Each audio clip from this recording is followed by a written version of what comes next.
Hello folks and welcome back to the 2023 Discmania 303 Open here in Denver, Colorado. This is a PDGA A-Tier event held at Badlands, which is normally 2 courses. We are playing 1 layout over the entire property.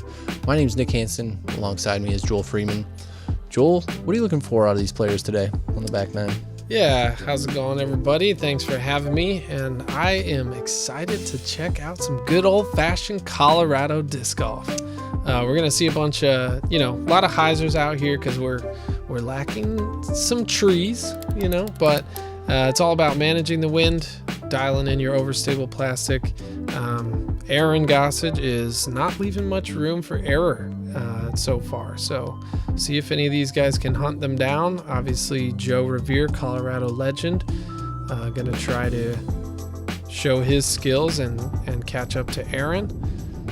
Here we go, hole 10. We're throwing over a pond that's not really gonna come into play. There is a little bit of OB around the green, so it feels a little bit like an island hole, but a pretty forgiving island, if anything. Players are just trying to get inside the circle and convert on the birdie. Yeah, Aaron Gossage up here first, 5 under through the front 9. Putting himself inside circle 2 there for the birdie. Up next, we have Joe Rovere. Backhand spike play is, the most common play that you'll see on this hole, but it's really just anything that can get you past this tree. Joe connecting with that tree, but making it just a little ways through. Up next here is Justin Cournoyer out of South Dakota. 3 down through the front 9. Justin needing this to spike, and it doesn't want to. And that is out of bounds. Yeah, it's surprising for him to drift that far left with the spike hyzer, but... Yeah, I think he went kind of straight over the bush, and to my eye, it looked like you needed to go around the bush. Is that safe? That, if I remember correctly, it's out of bounds. That looked out of bounds to me as well. Yeah, it was pretty sawed off there for the shot I'm trying to throw, just like those guys with getting over that tree on the right. Yeah, absolutely. Yeah, I think there's plenty of room out wide, so you might as well take it nice and wide out to the right and let it swing in. But it almost seemed like everybody on the card sawed off the shot at least a little bit, so maybe some sneaky wind or something. Yeah. Fortunately, that putt doesn't really get above the rim. We have Joe here for his birdie. He is going to connect.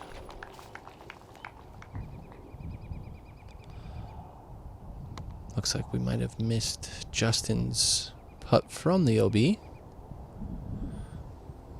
Here's Aaron's comebacker. Gonna connect for par. Yep, Aaron keeping the scorecard clean thus far. And Joe doing the same, honestly. Yeah, it appears Justin is going to tap in here for his bogey.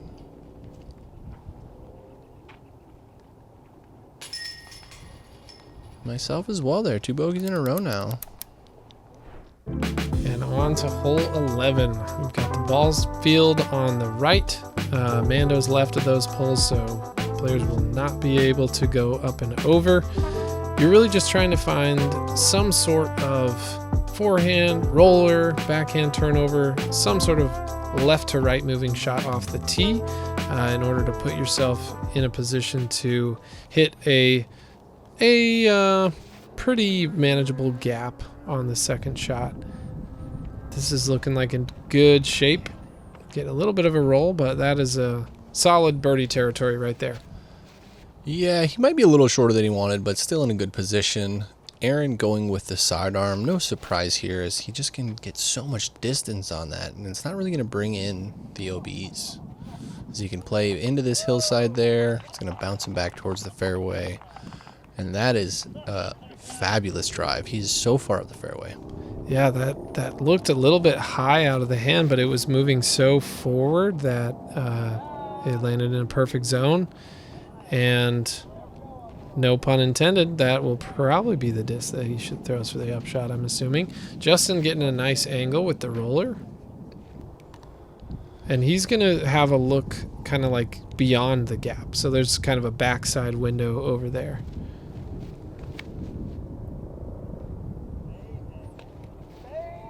Good angle here. Sheesh, getting way down there. That was a big distance. Yeah, that was probably one of my better shots on the weekend. Getting to crest that hill just gives you such a short upshot from over there. All right, so Joe showing you some skills here, taking something a little on the overstable side, and looks like he'll have a birdie opportunity. Outside the circle, but should be all right. As you can see today, that left side is flagged, so it is playing as out of bounds up there by the basket. As a reminder, yesterday the flags were missing, and so it was playing it safe. Justin hanging out there with Joe. This approach, yeah, definitely favors the backhand, being able to come in from the inbound side as opposed to the forehand, which will test that out of bounds area a little bit. And yourself in great position for birdie. Looks like we missed Aaron's up shot, but he's up there near the bullseye for birdie, and Joe barely missing. Yeah, it came in a little flat and on that right side. It's just going to push out Justin Cournoyer from about the same distance. Oh. Also, no way. Wow. Wow, so unfortunate for a roll up that little slope there and out. Yeah, he had just the right rotation on his putter to push him out into that out of bounds, and that went from a birdie opportunity to a bogey. Oh no. That's a pretty bad miss there. That's just lack of focus Just after taking seeing that one for something else granted. happen. Yeah. Does that ever happen to you where sometimes you see something and that you weren't previously thinking about and it gets you a little worried? Sure. I mean, any little mental curveball, sometimes they get you and sometimes they don't. I think when you're in the right headspace, you're just going to throw your shot anyway. And so that's always my goal, to be able to just keep focus on the task at hand. But yeah, every now and then something weird will happen and it'll take you out of that mental space that you're trying to get into. Here's hole 12. This is another blind landing zone. So you're going to throw probably a forehand or a backhand turnover to try to get it to settle in. The tricky thing here is speed control. Yeah, as we saw yesterday, Joe throwing the turnover and, floating out of bounds deep with the backhand, whereas we saw 3 sidearms get 3 different skips. Yeah, the ground play can be pretty inconsistent. You got a couple thicker areas of grass and then a couple bare areas where it's just dirt. Joe going back to that turnover again. Good angle, but maybe a little too much speed. Nope. No problem. Cat that breaks just at the right time. He's going to find himself inside the circle. Yeah, about 25 feet there. You're taking that forehand line, and how's the skip? Not much of one. Yeah, a little lazy. A little lazy on the skip, but leaving you just inside the circle, I think. Justin Cournoyer also going with the sidearm. Going to be a little short. But he gets a nice kick. There we go. Oh, this roll is wild. Where is he going? Interesting. Wow. Yeah, that rolled for about 40 feet or so, it seemed. Yeah, Enforcer didn't want to sit down. Wanted to roll. Not quite giving that one a chance with the downhill leading to the OB on the back side of the green. Aaron also with a little low putt there. Yeah, definitely a very shaky release there. Not sure what happened, but that was not a good release for Aaron. That's a good one. Dead center, good pace, good birdie, and much needed after a couple bogeys. Joe's able to connect on one as well, getting him to 6 under on the round. Closing the gap just a bit on Aaron, reminding him he needs to stay focused.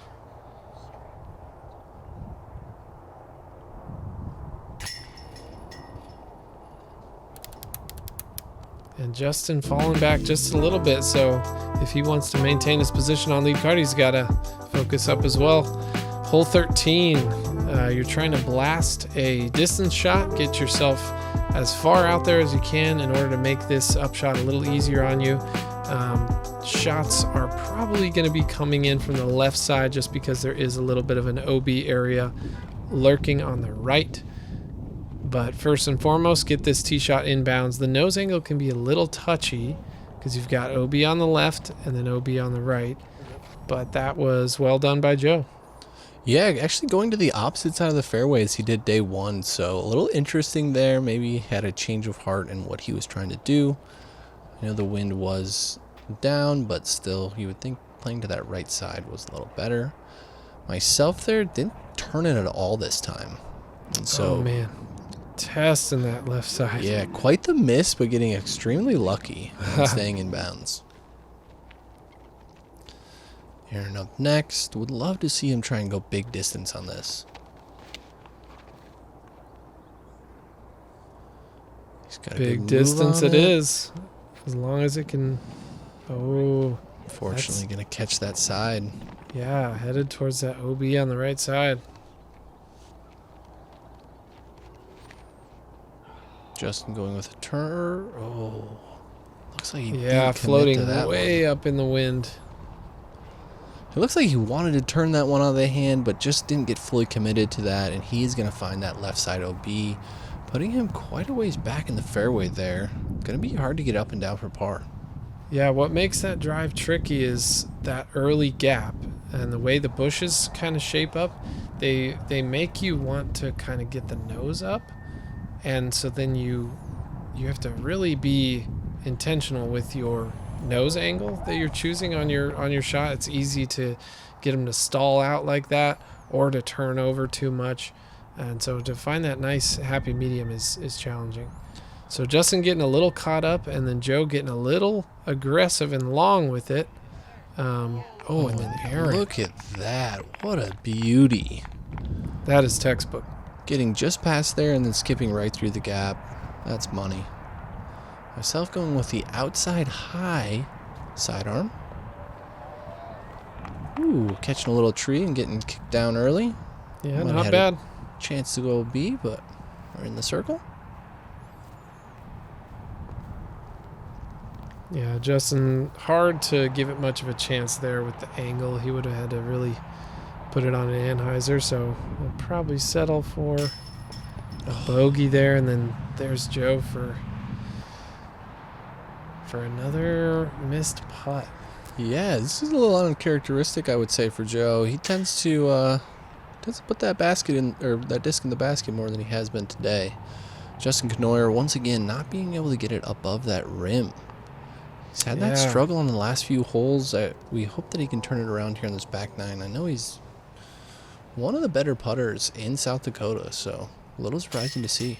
Maybe a little nerves here on this lead card today. You never know. Sure. Yeah, he's definitely got the skills, and we saw him, stacking up some birdies in the front nine. Yeah, but falling a little bit out of rhythm, out of balance here. Yourself with a nice birdie. But, Joe and Justin wasting a couple strokes here on the green, unfortunately.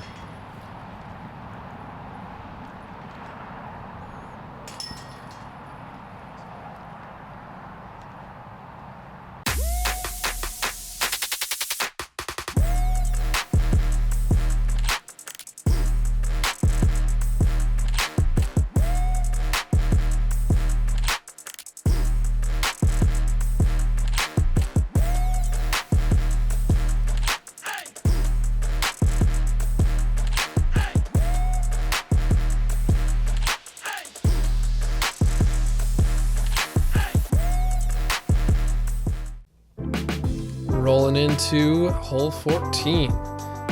You've got par 5, but as you can see, it's sub 800 foot. So Eagle is in play if you're able to get 2 excellent hyzers.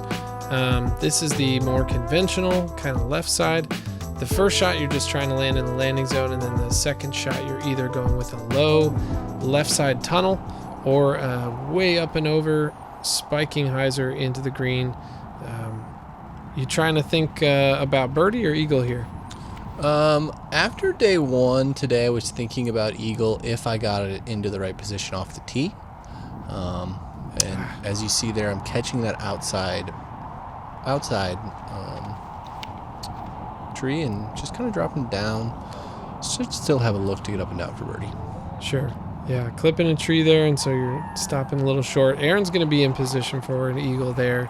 Wow, that's way up the fairway too. That is way up there. For the bigger arms, you can kind of come up high over these trees, like Joe and Aaron are doing here.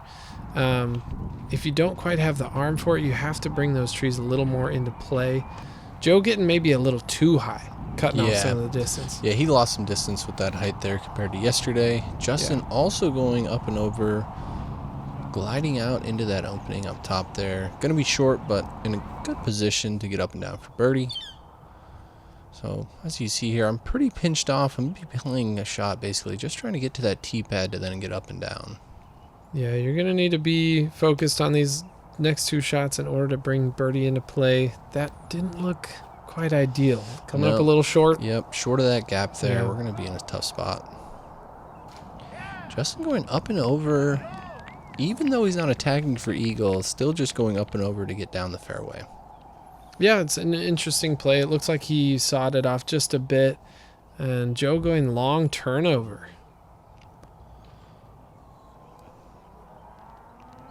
Really hard to turn that shot over enough, especially given that we're in Colorado, getting it so high. But it looked like he maybe gave it too much turn. Yeah, and Aaron's in a position where he looks like he's able to go full spike hyzers in the basket, and that's what you want, folks. Giving himself a circle one, maybe even look for eagle. Yeah, definitely. Yeah, given, playing for eagle with that high spike hyzer, you bring those trees into play a little bit, but Aaron's able to get it so high that he's able to kind of slip through. And Joe with not the look that he wants for a birdie. Yeah, so this is myself now throwing number 4. Clipping a little early there and not going to get all the way up to the green. Pushes you off to the left side. This is not really the hole that you want to find bogey on. No. These players are looking for, par at the absolute worst, to be honest. Yeah. Par even feels like bogey for some of them. I've got a 70-footer or so for par. Not ideal. Here's Joe from just outside the circle for birdie.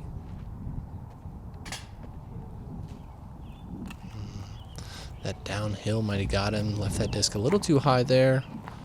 He's going to be able to tap in his par as Aaron goes down to find his look for eagle. And look at this. Yeah, Aaron's going to have a nice fair chance at this one. Maybe only 20 feet or so, it looks like. Yeah, wow. Absolutely. This is almost tap-in range. And there it is. Going to take 2+ strokes on the entire lead card. Yeah, getting him to 9 under already on the round. Oh, and that is insult to injury. Wow, a little high, but one you would think could stick. Yeah, that hit in just the right spot to get to the pole really fast and then spit it back out. That's unfortunate.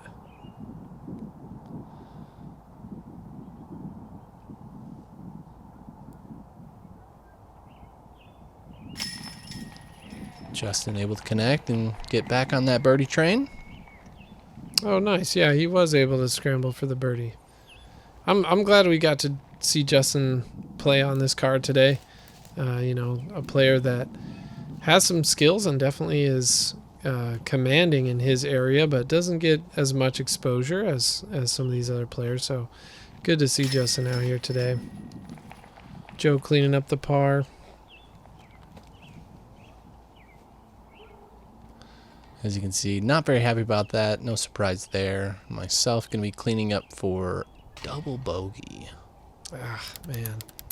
Yeah, not the hole that you expect to take 2 bogey strokes on. And moving into a narrow tunnel shot, something we don't get to see as often in Colorado. Love this course design feature.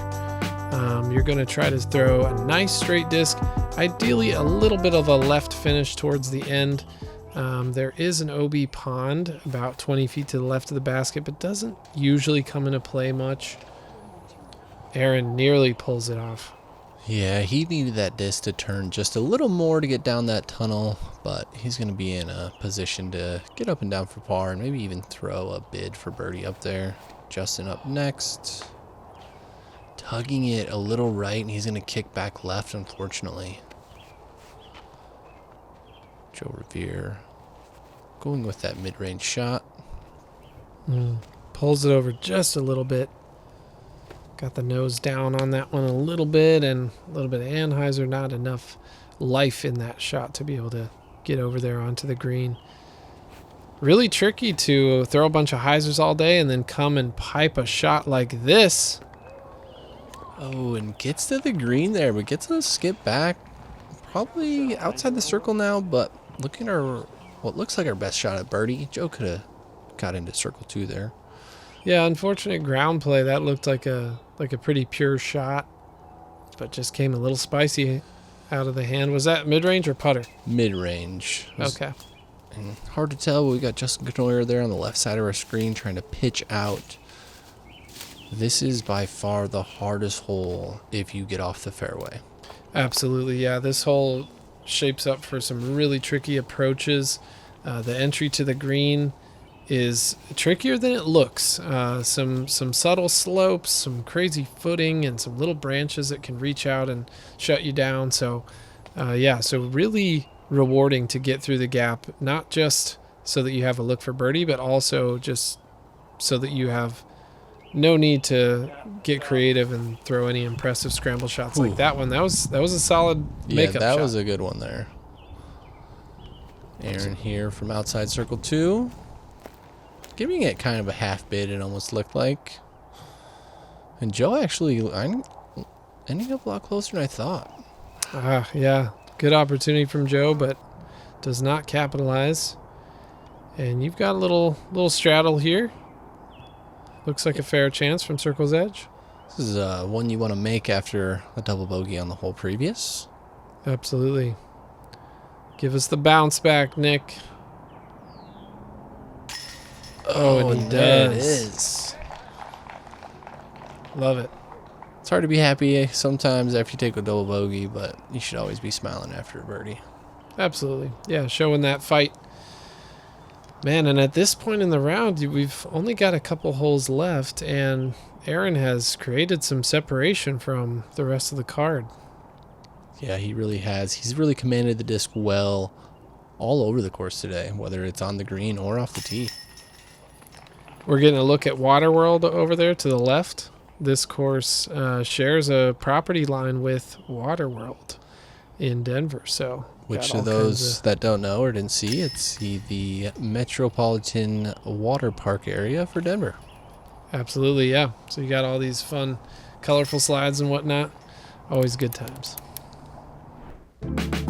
Hole 16. This is going to be our second narrow tunnel in a row. Something really unique and really exciting in the Colorado area. So I love what the course designers were able to do with these two holes.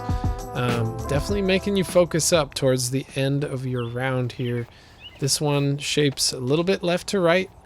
Oh, and that didn't look like a nice kick. Nope. We're going to catch early. We're going to kick OB.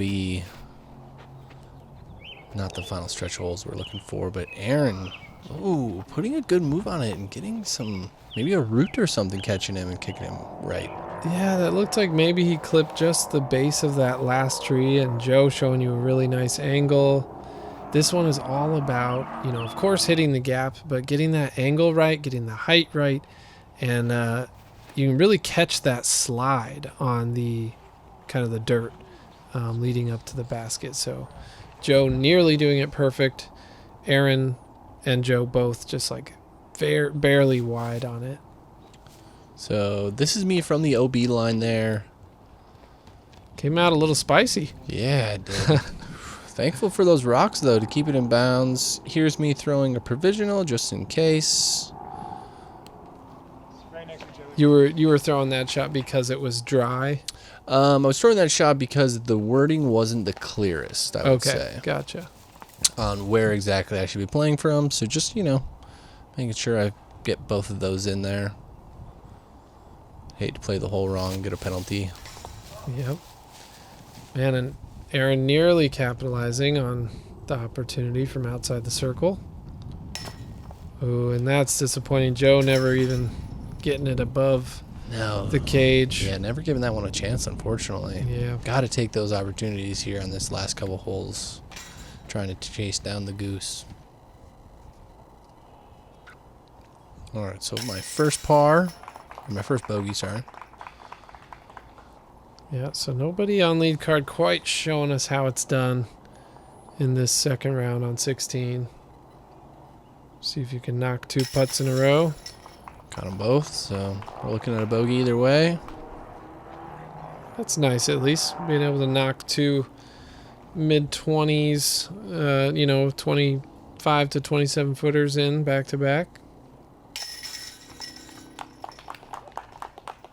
And just a reminder, folks, if you haven't already, go check out the FPO coverage out on HyzerMedia's channel. It is out now. Absolutely, those FPO players showing some skills for sure. And it was a battle this weekend, so it should be a fun watch. Hole 17, another left to right bending shot. You're either trying to do kind of a gentle backhand turnover, or the forehand plays well as well. Aaron is going to show you that forehand. You're kind of trying to test that left side bush and then just fade right in, just like this. What a shot. He's been all gas most of the day here. Absolutely, yeah. Aaron going to walk away from 17 with a birdie to put him to double digits going into the last hole. Really solid round here.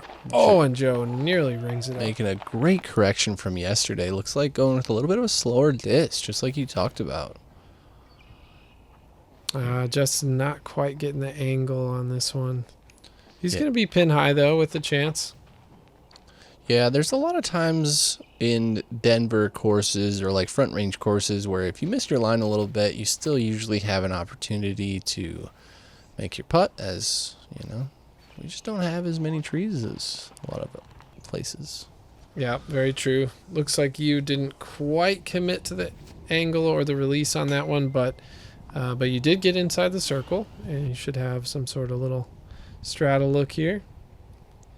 For birdie. Nice. Another bounce back there after a bogey. Yes, sir. High but in. Trying to, minimizes the damage that I've already done. It's Joe and Aaron are going to have some easy tap-ins here.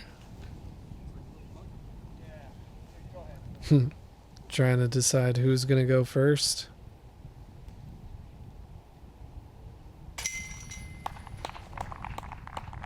Very nice. They're going to show you a pair of birdies here.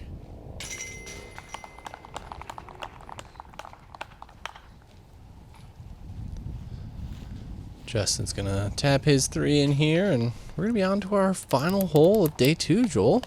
Yes, sir. 18. This is another one of my favorites. Par 5, and eagle is in play for the big arms. Not easy to do, but it's there if you want it. In order to get in position for the 3, you do have to test a pond lurking on your right side. The pond is definitely in play. You definitely need your shot to hyzer significantly. If you see it go too flat, this is scary. Aaron Gossage has arm speed, though, and so it goes over. Goodness. That is probably the best drive I've ever seen on this hole. Well done from Aaron. Most players, if their disc has that kind of shape on it, they just go in the water. They don't make it over. Yeah, but Aaron's disc was moving fast enough that he is in fantastic position for a gettable eagle. He may be looking at his second eagle of the back 9 here.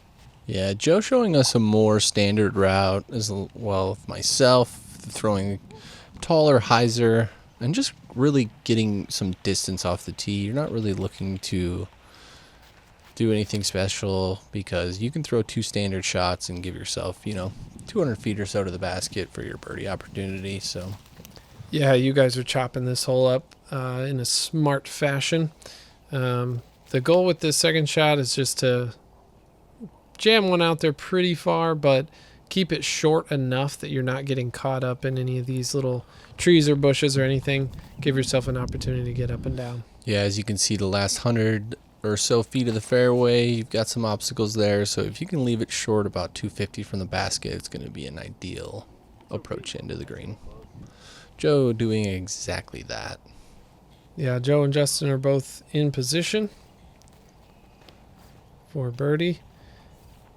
And yourself headed to that same territory. All right. I'm interested to see how aggressive Aaron gets here. I imagine he will go straight to the basket if he can. Ripping a hyzer up that hill, and wow, he's going to leave it short. Yeah, that is a little surprising. It looked like he had pretty good footing, and he certainly has the distance to get there. But hey, an eagle look's an eagle look. Joe finding himself inside circle 1 there for his birdie. After throwing it in yesterday for an eagle of his own. Yeah, if you haven't already. Oh, and Justin wow. does it. About had another one today. If you haven't checked out that first round coverage yet, go give it a watch. It was a great round.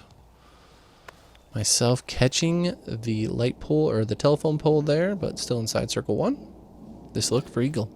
Yep, trying to cap the round off. Almost does it. 2 Just eagles wide. on the back nine would have been very saucy for this second day. Here's Joe for birdie. He will connect and get himself to 8 under. Yep. Yeah, Joe, it seemed like it was kind of a slow day for him, but still came out with a solid score. He did a good job of avoiding danger, and a nice hit for yourself.